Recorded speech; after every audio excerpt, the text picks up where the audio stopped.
Good afternoon, Executive Council. My name is Edward Rossman, and today I'll be presenting my proposal on a potential new social media campaign. Now, as many of you know, we've been struggling in the few recent years. Even though we have a new state-of-the-art baby food product on the market, we've been struggling to see solid sales figures, and we've been struggling to attract new investors. Even with a new partnership deal with a number of grocery store chains, we've only managed to amass an incredibly small amount of shelf space. That said, not enough consumers are aware of our product that's on the market, and those that do are skeptical. Now, we've tried various different methods. We've tried putting money into billboards. We've tried putting money into outgoing mail. We have put money into very traditional and arguably outdated advertising campaigns. Now, how can that change? Well, that's why I'm here to talk to you about social media. Now, social media is at the forefront of marketing nowadays. With the vast majority of Americans being internet users, many of which also being social media users, it is an expansive market that provides a unique way for us to reach millions upon millions of consumers in a matter of mere seconds. Now, that said, there are a number of details that must be divulged into. First, how exactly do you manage social media? What is social media and what is the best way to go about approaching it? What are the costs? And overall, is it worth the time and effort, and will it help solve our problems? Now that said, the first problem being the benefits of social media. So let's go ahead and dive in. So, what's the problem, the underlying problem at hand? Well, the problem comes from our poor sales numbers. You can see starting in 2014, we had annual revenue of 20 million. The year after it decreased to about 10 million, and then after that it shot back up, but with our current projections, we're looking at sales figures decreasing over the next 3 to 4 years. Ultimately, some sort of major decrease in sales would likely attract no investors whatsoever, and we might be looking at having to liquidate our assets. So what do we do? Well, how do we go about understanding the plan of how social media benefits us? The first thing is based on the results. So, say we open up a number of social media accounts.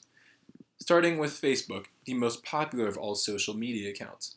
We open up the account, we go ahead, we put our name, we put our branding out there, and we do our best to promote our product. We see returns. 6 months later, we go ahead and we add a new account. We add a Twitter account. That goes well. 6 months later, we add an Instagram account. Things don't go so well. We take time, we reflect upon what we've done, and we try and fix our problems so that we can keep moving on and keep making our product marketable. Going back.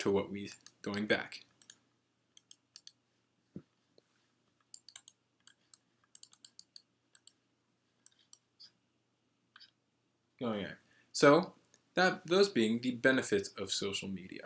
Now, allow me to elaborate a tad more. A third of almost 75% of Americans use social media. Furthermore, almost 65% of elderly women use social media, and specifically our target demographic, well over 75% of expecting mothers, or potentially expecting mothers, women aged from 20 to 30, use social media. That said, that is precisely the target group of people that we're trying to reach with our campaign. That said, most of them being younger and more apt to responding to social media as compared to mail or newspaper ads, it makes no sense for us to pass up this opportunity. So let's get into the details of brand management and how we plan to communicate who we are and what we stand for. Now, let's take a look at the problems that focus brand management. When people think of brand management, they think of how to advertise oneself, a projection of one's image. The issues that lie with that have been voiced. First of all, is social media an attractive platform for us? Meaning, is it really what we want to spend our time on? Most people see social media as a place for gossip and political discussion, not the best place to market a product. Secondly, a potential public relations incident. Many of you are no strangers to knowing that one poorly worded message could easily damage our reputation, resulting in poorer sales figures, something that we can't afford to have. And lastly is consumer skepticism. We have one of the most cutting-edge products on the market, and yet people aren't clearly aware of what we're trying to sell them.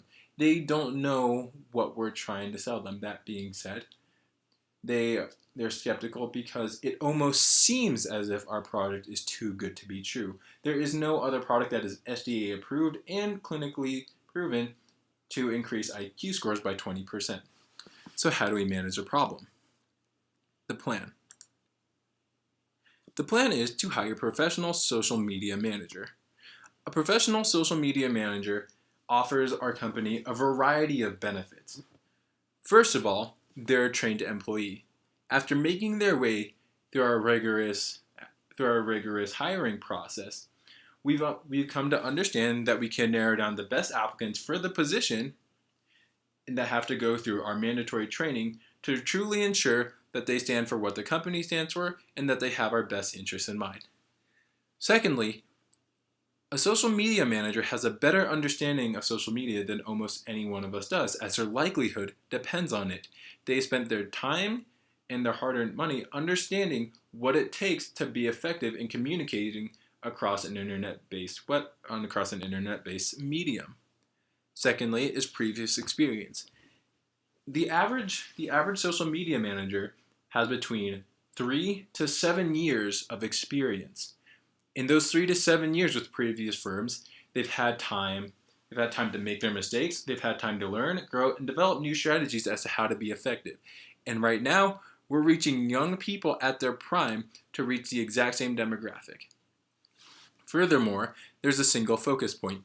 This single focus point allows our social media manager to really narrow in on one specific message. What do we want to communicate about our baby food product? Having to worry about this makes their job much easier and thus making them more effective. Again, there's horizontal communication, having them meet with our sales team to see if their social media campaign is working, and we have upward communication. They can report directly to executive management, thus giving executive management a better idea of how to run our firm. Now, lastly, the cost efficiency.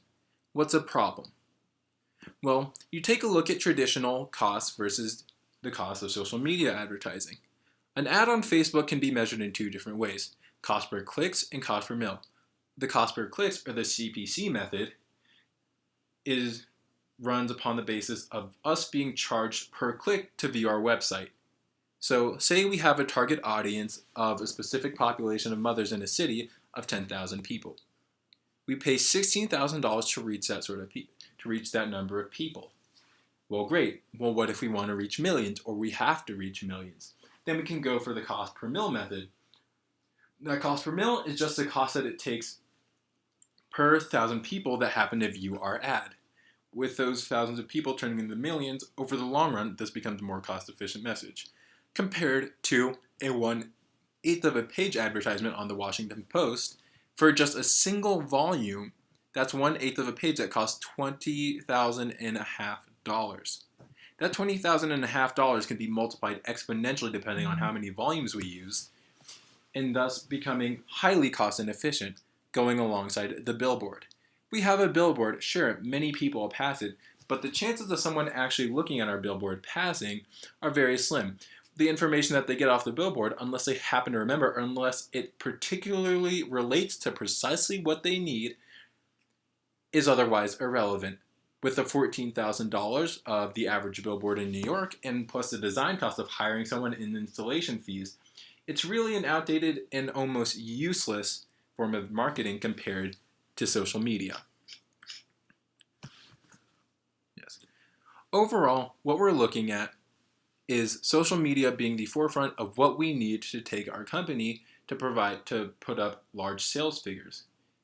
We need to provide our consumer base with a way to communicate with us. Having social media not only gives our consumer base a way to ask questions and so forth and to learn more about our product, but it gives us something that your typical brand management couldn't via traditional marketing methods: a personality.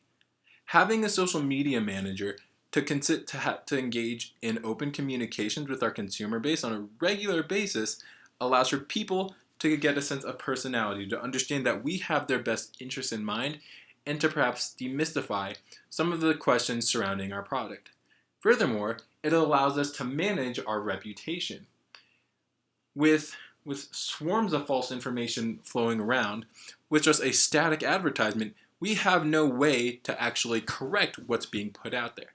However, with social media, within a matter of seconds or minutes, we can correct someone, thus granting ourselves a great opportunity to promote our product and also helping establish ourselves as a credible company. That said, that concludes my presentation on social media, and I hope that this helps you make your decision. I look forward to hearing what your thoughts are, and thank you for listening. Have a great day. Bye.